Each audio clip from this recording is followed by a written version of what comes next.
এই বাজ পাখিটি যখন ভোলাকে তার বাসা থেকে ফেলে দেয় তখনই ভোলা পাহাড় থেকে নিচে পড়ে যেতে থাকে। তার বন্ধুগুলি শুধু তাকে দেখতে থাকে। এরপরে তারা দেখে যে ভোলা এখনো পাহাড় থেকে পড়েনি, সে একটি ডাল ধরে ঝুলছে। তারপরে ভোলা তাদেরকে ডিমটি দেখায়। এরপরে সে উদ্ধার হলে তারা তিন বন্ধু মিলে তাদের বাড়ির দিকে রওনা দিয়ে দেয়। আর তারা বাড়ি পৌঁছে যায়। বাড়ি পৌঁছে গেলে অনেকগুলি ছোট্ট বান্দর এসে তাদেরকে জিজ্ঞেস করে যে, ভোলা দাদা, তুমি কি বাজ পাখির ডিম এনেছো? আর তোমার রাস্তায় কোনো সমস্যা ছিল না তো? তখনই ভোলা বলে যে, হ্যাঁ, আমার রাস্তায় অনেকই সমস্যা ছিল। তারপরে ভোলা তাদেরকে ডিমটি দেখায়, কিন্তু তারা ডিমটি নেওয়ার চেষ্টা করে। আর এটি হলো ভোলার মা। ভোলার মা তাকে বলে যে, তুমি এখন একজন সাহসী বান্দর হয়ে গিয়েছো। ভোলা নিজেকে গর্ব মনে করে।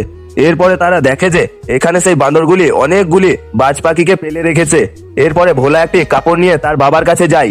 তার বাবা হলো এখানকার একজন সর্দার। তার বাবা তার হাতে কাপড়টি দেখে অবাক হয়ে যায়। আর তার বাবা তা ভোলাকে বলে যে, তুমি এই কাপড়টি কোথায় পেলে? তখনই ভোলা বলে যে, আমি পাশের জঙ্গলে পেয়েছি। ভোলার বাবা খুবই ঘাবড়ে যায়, কারণ এই মানুষেরা তাদেরকে মেরে দিতে চায়। এই ভিডিওর পার্ট 3 দেখার জন্য চ্যানেলটি সাবস্ক্রাইব করুন।